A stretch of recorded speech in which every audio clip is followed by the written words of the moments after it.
Welcome to Screw the Commute, the entrepreneurial podcast dedicated to getting you out of the car and into the money.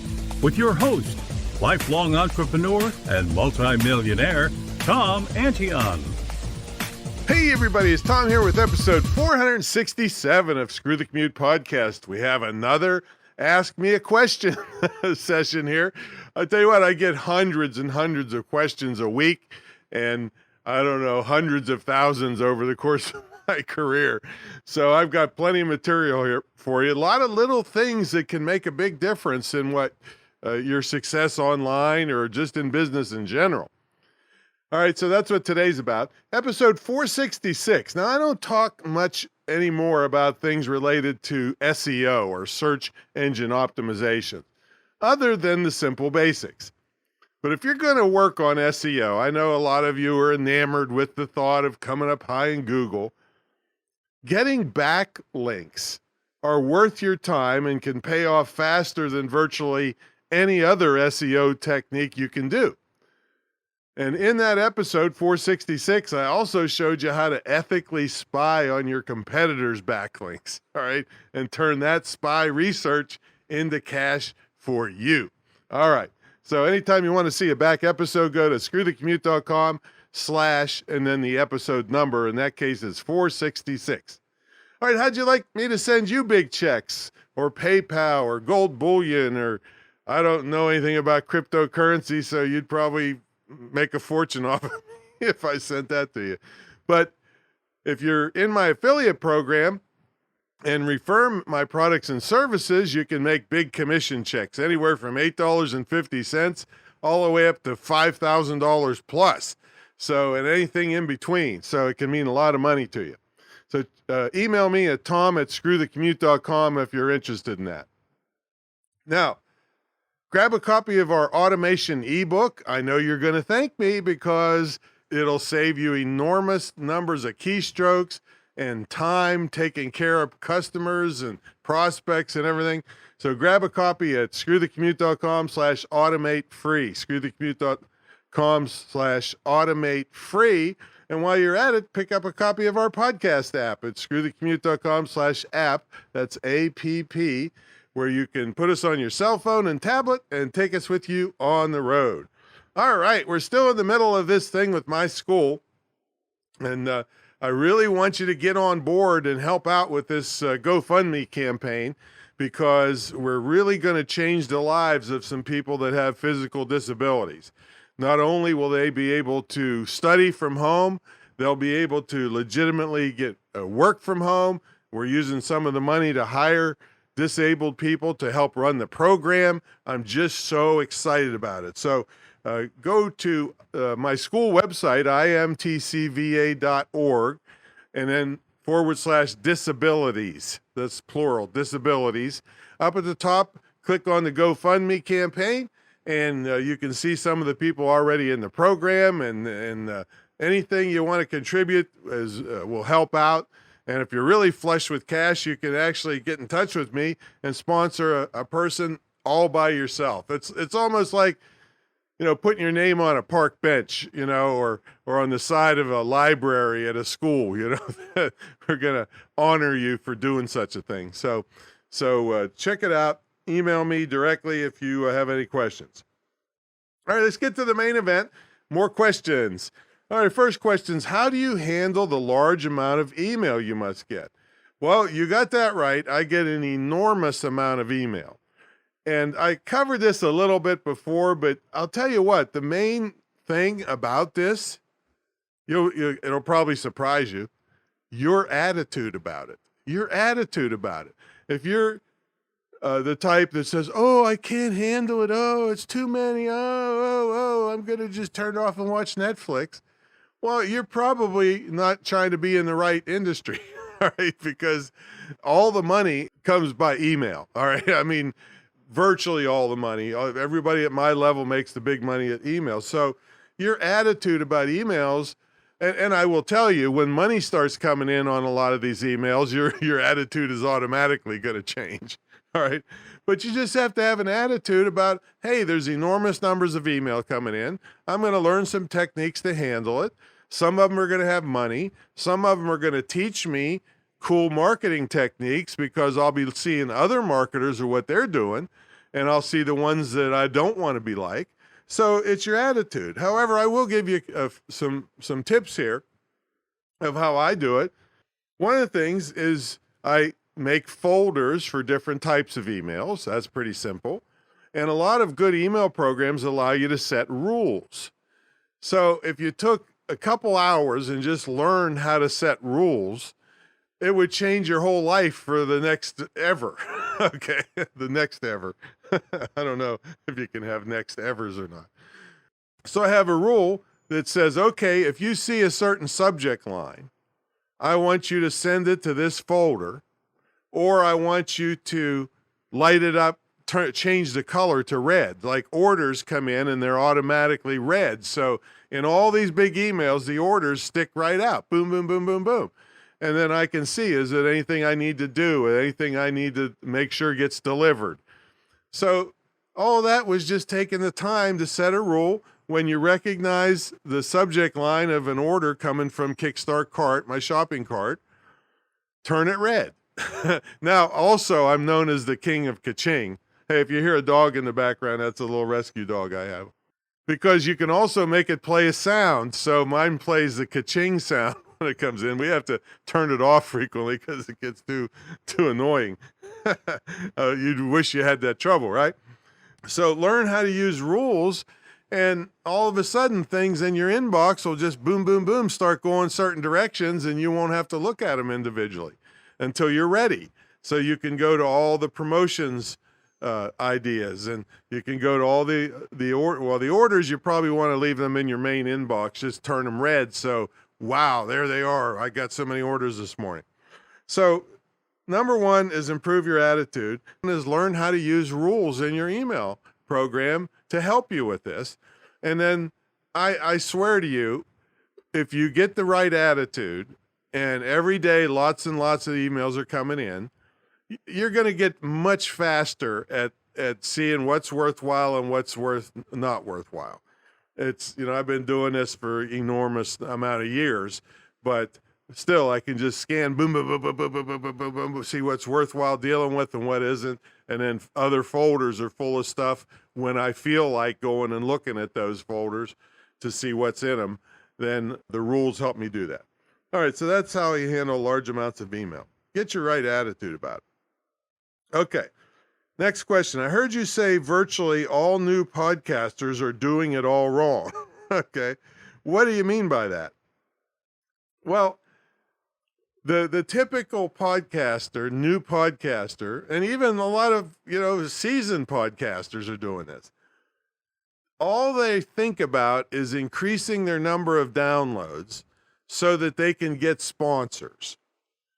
Well, I'll tell you, let me give you the hard, cold reality of that, and maybe you'll think a little differently if you're doing a podcast or if you're thinking about doing a podcast. Here's the deal.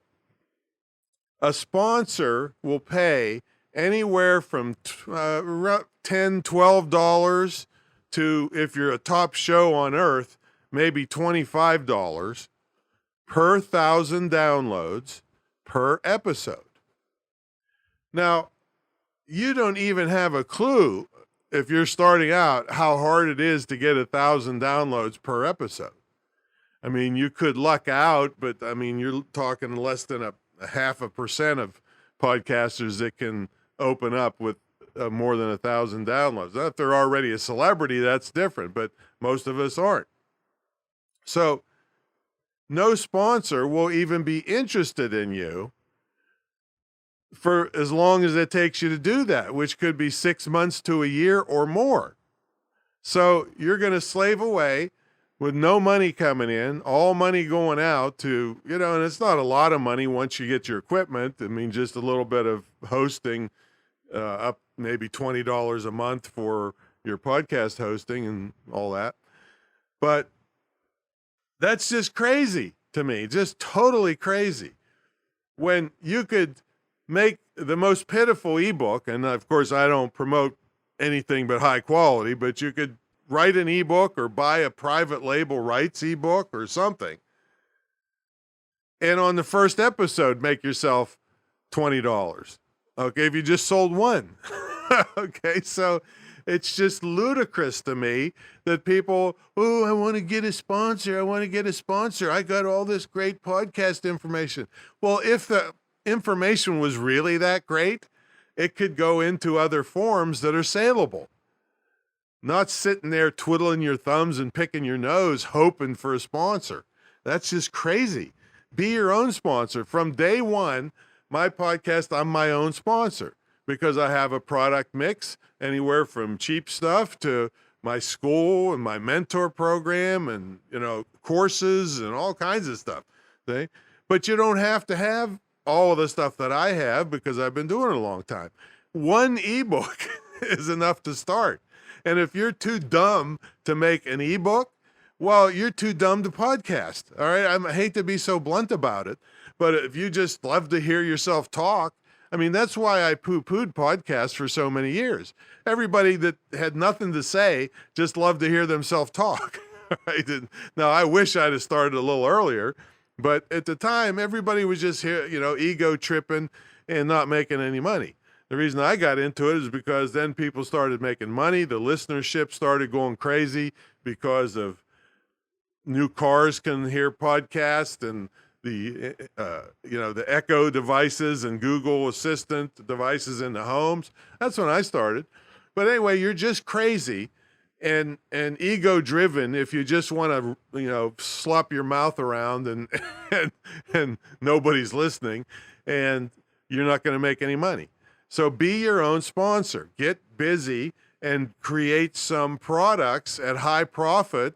Ebooks are 97% profit. And they're easy, relatively easy to create. I do a 12-week mastermind on it, but it covers copywriting and, Kindle ebooks, PDF ebooks, turning them into audio books, all kinds of stuff. All right. But to create a basic ebook, like I said, you can go to a private label rights site, PLR, and buy one and start selling it. Okay. I highly suggest that you personalize it and make it better and edit it and all that stuff, but you don't have to, but it's better off in the long run if you do. But don't be just, trying to get sponsors that don't want anything to do with you because you're new, you don't have any downloads. And even if you did, you're only going to get $12 to $20 and wait 6 months to a year to do it. So it's just stupid. Okay. Next is, I need help. Should I hire someone or use an independent contractor? Well, let me first of all discuss the topic of independent contractors a little bit. See, the states are scrambling for revenue any way they can. Each individual state, in the USA anyway. And they will look at the people working for you and try to determine that they aren't independent contractors so that you are liable for all these payroll taxes, say, that go to the state.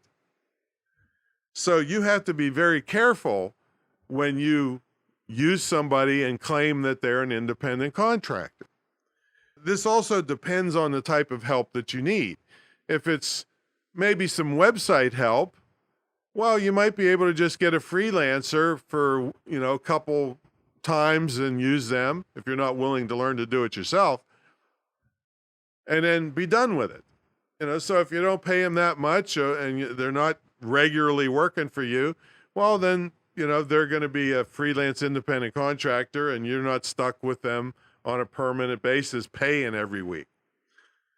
But if you do need somebody that's with you all the time to do a lot of stuff, then you're better off hiring a person, because if you don't hire them and you call them an independent contractor, but they're pretty much just working for you, well, the state can come in, and I've got a real story of how this happened, and claim that they're actually employees, and the employee is that person that you're hiring is never going to be called to the carpet. You, the business owner, are going to be liable for all the back payroll taxes. It could be tens of thousands of dollars. So you don't want to get in that situation. And something that happened to me one time is that when I lived in Maryland, this real snooty, bitchy lady came in from the state of Maryland and says, "Hey, all these people working for you are employees." I said, "Oh, is that right?" And I said, "Well, it seems to me that by Maryland law, or I don't know if this is a federal thing or not, but if the person that I'm using is also hiring themselves out to other companies and also directly to the public, they're an independent contractor." And she said, "Yeah, that's right, but that's not your case." And I said, "Is that right?" Okay. Now, this is one way that being a pack rat kind of saved my butt because I had saved at the time a lot of these people working for me. This was in my entertainment company, by the way, were advertising themselves directly to the public in the back of the classified section of Washingtonian magazine. And so I'm kind of a pack rat. It's no wonder I have 3 libraries here at the retreat center. Okay. So I had like hundreds of back issues, probably 10 years of back issues of the Washingtonian magazine stacked in the side of my office. So this lady, oh man, she was mad because she had a list of all these people that were working for me. And so I went to the Washingtonian magazine and I started going through back issues. I said, "Yeah, all right, which person you want? Marianne? Okay. All right, here's Marianne's ad in the November issue. Here it is in the October issue." And I went back like a whole year. Marianne's ad is in the Washingtonian. And after she went through 2 or 3 people, she got really mad and left. So I clearly they were independent contractors, but you must make sure that they are. In other words, they need to be holding themselves out as a business to work for other people and working for other people and so forth before you can call them an independent contractor. So get proper tax. And there's several tax things in here today and accounting and stuff. I'm not a tax attorney or a CPA or anything, so get proper advice from somebody. But this is in general how it works. They must be working for other people, doing things the way they want to do it, not totally under your control. Okay, so look into that very deeply. Oh, and also hiring a lot of these folks I covered on episode 37. And the way you get to a back episode, I think I mentioned this earlier, is you screwthecommute.com/ and then 37, the number. Okay, so I told you there's some tax things in here. Tom, what is a tax Schedule C? All right, well, this is in the USA only that I know of. I don't know anything about taxes in any other country. And again, always check with your tax advisors on things that you hear on any podcasts or anybody that not a professional in the field.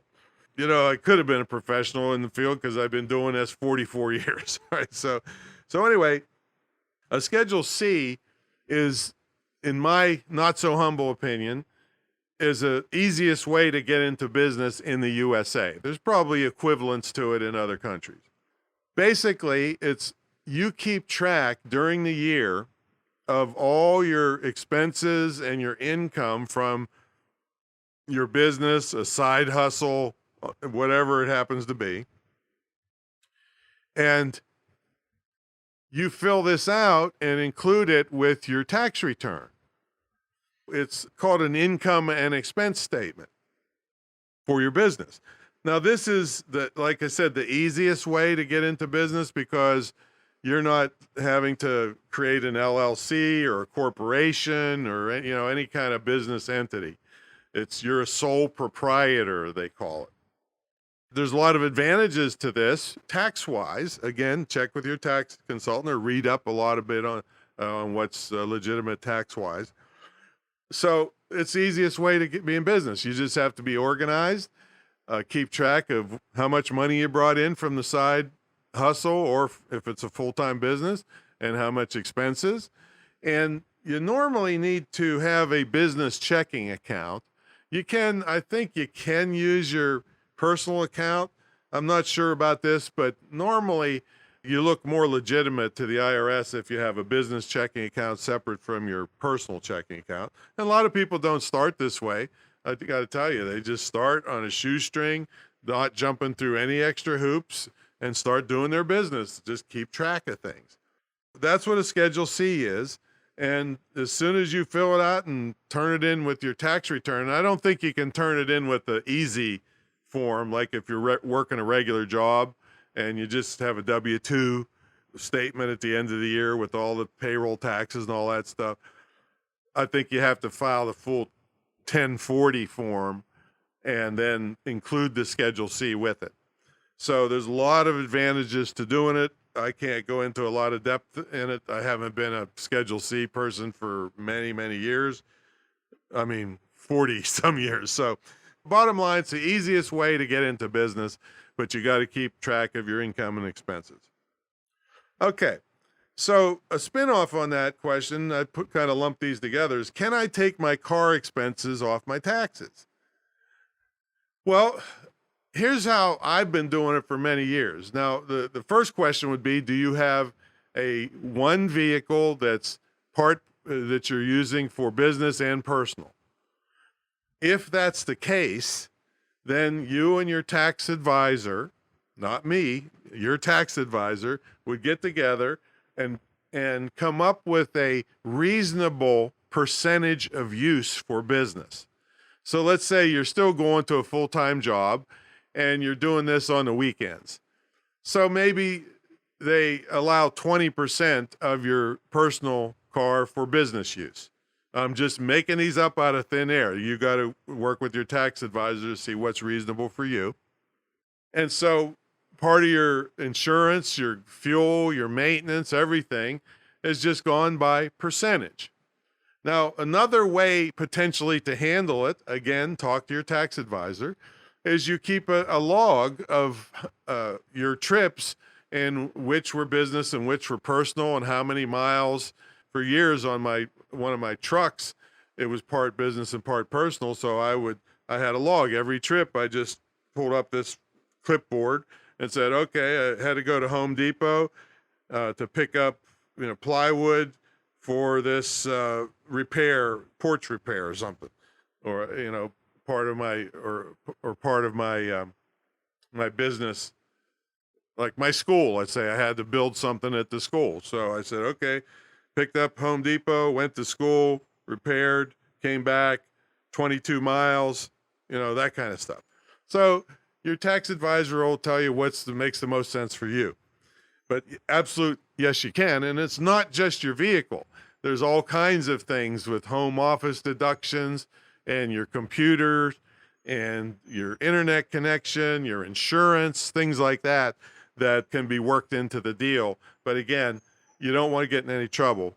If it's reasonable compared to the income you're bringing in, most of the time you won't have any trouble with the IRS. And you could get picked for a random audit, but I've never had that in 44 years in business. The chances are slim. It always could happen. But if you're reasonable in how much you're bringing in and how much you're claiming as a deduction, then they don't really have much to say to you, So, and I always keep in mind that they're probably, other than randomly picking lower income people to scare the heck out of them, right? They usually go for bigger fish that they can get a lot more money out of if there's something wrong. Don't let that worry you. Just do it right and be reasonable, and you shouldn't have it much trouble. Okay, next question. What's the hottest trend in business? I want to start an online business. Well, the problem I have with that question is the word trend. See, if something is a trend, that doesn't mean that it's going to be around for a long time. So you put all your eggs in that trend basket, and then it disappears off the face of the earth and is not a trend anymore. And then you got to pivot. That's the big buzzword this past year is pivot, pivot, pivot. A perfect example is scrapbooking. Now, I'm not a scrapbooker by any means, but I do notice when I drive around town, seeing stores, and I pay attention to business. That's pretty much my whole life. So there was scrapbooking stores, brick and mortar scrapbooking stores. This has been a few years back, opening up in strip malls. And I'm thinking, even in major malls where the rent is really high. And I'm thinking to myself, who in the heck cares that much about scrapbooking? Well, I'm afraid to see what happened to those people that put all their money into a lease and high rent in strip malls and major malls. What happened to them? Because the trend fizzled. Now, just for the heck of it, this morning I Googled scrapbooking store near me. Okay. What I found is that Hobby Lobby came up and AC Michaels. These are craft stores. So they have a tiny section of scrapbooking for those type of people. The only crazy thing that I saw was in Chesapeake, Virginia, there's some company that does scrapbooking retreats for $135. You can go on a scrapbooking retreat. I don't mean to make fun of them, but the thing is that's just an oddball thing. And I question, well, how many people can they get at one of these retreats? But they got a whole list of ones coming up clear into 2022. So maybe one person that's totally massively gung-ho can run a scrapbooking retreat and find enough people to show up, but it was a trend that most people lost their shirt. Okay, so I don't like that. You're much better off going into a field that's got a long track record. Some of them are hyper competitive. I mean, I wouldn't suggest you go into weight loss or real estate, but golf and tennis and archery and baseball and collectibles. There's lots of different collectibles. There's glass, there's baseball cards, there's things that have been around for a long time, coin collecting. There's so many things that have been around for a long time. And you say, well, they've been around a long time, but they're oversaturated. Well, this brings me to my pizza shop theory. And that is, if you make a good pizza, you'll get your fair share of the business because there's a big demand for pizza in the world. If there was no pizza shops, I would say don't start a pizza shop because there's not a demand for pizza. That's a ridiculous example, but you want to go into a field where there's business and products. If you go into a field that you don't find any other businesses or products, there's one of two things. You either just hit the lottery, you're going to clean up and make all the money. More likely, it's nobody could make any money in that business, and that's why there's no businesses or products in that thing. So forget about trends and work in fields that are for sure going to be around for a long time. Don't be a person that went bankrupt leasing a scrapbooking place in a strip mall or a major mall. Okay. The next question is more personal, is like, what does your workday look like? I guess it's a business personal question. Well, as soon as I wake up, I roll over and look at my cell phone and look at my incoming emails to see if there's anything critical. And then I take a shower, I take my dogs out. Now, my most creative work is in the morning. I used to be a night owl, but that's changed over the years. In the morning, like this is 7:16 a.m. I got up at, I think 5:15, and when I'm recording this. So I do that in the morning. I write ebooks in the morning. Any creative promotions that I want to think up and get ready, I do it in the morning. I'm recording solo podcasts. This is what I'm doing right now. I think up podcast ideas. I start taking consultations at about 11. And 11 on, I'm doing consultations, podcast interviews. Twice a week, I have a Zoom meeting with the folks that work here. And each one of those meetings at the end, everybody, including myself, has to say what they did to improve themselves since the last meeting. I'm a big stickler on personal improvement. Then I'm spending lots of time studying new software, taking online courses. I took an advanced Instagram course. Currently, I'm taking an advanced viral contest course. I'm always sneaking in YouTube videos or training on my various hobbies. I really like do-it-yourself stuff. So I took my EPA course, Environmental Protection Agency course, so I can legally buy and handle refrigerant gas, since I have 6 air conditioning units here at the house and 1 at a rental property. So that's 7 units that could cost, tens of thousands of dollars a year for maintenance. Well, I do the maintenance myself just for fun because I grew up blue collar and I love do-it-yourself stuff. Now, if it's something out of my league, I hire somebody, but I get a kick out of doing it. I love it, and it keeps my mind really hammering. And I fixed my own refrigerator the other day in about 30 minutes. It would have cost me a couple $100, and I'd had to wait and deal with the repair person, which the one that works on that particular unit is a jerk and is the only one in town that works on my kind of refrigerator. So I fixed it myself. Didn't have to fool with anybody. I studied and got 2 ham radio licenses, and I installed an antenna and a base station at my house.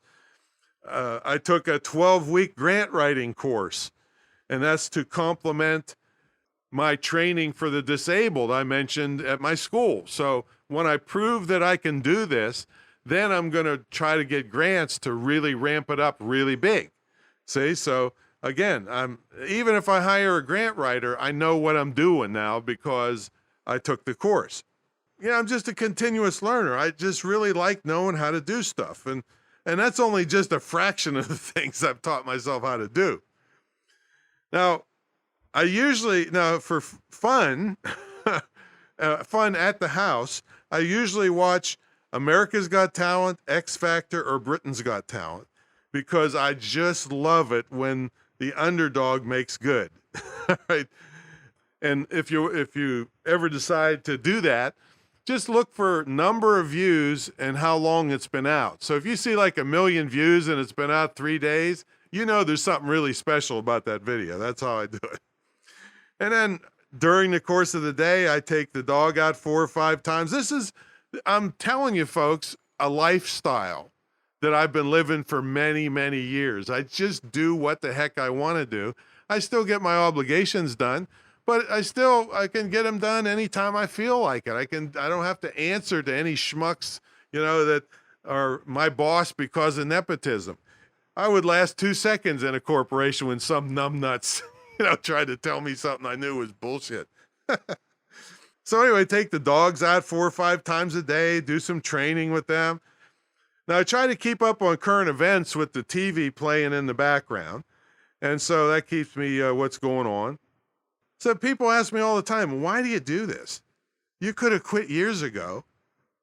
Well, I just love seeing other entrepreneurs I've helped grow. And then I got to ask myself, what would I do with myself that I'm not doing now? That's the big question. So anyway, that's kind of my work day, but it's definitely a lifestyle business, but it also allows me to do the good things in the world, which, when it's all said and done, what did you do good in the world?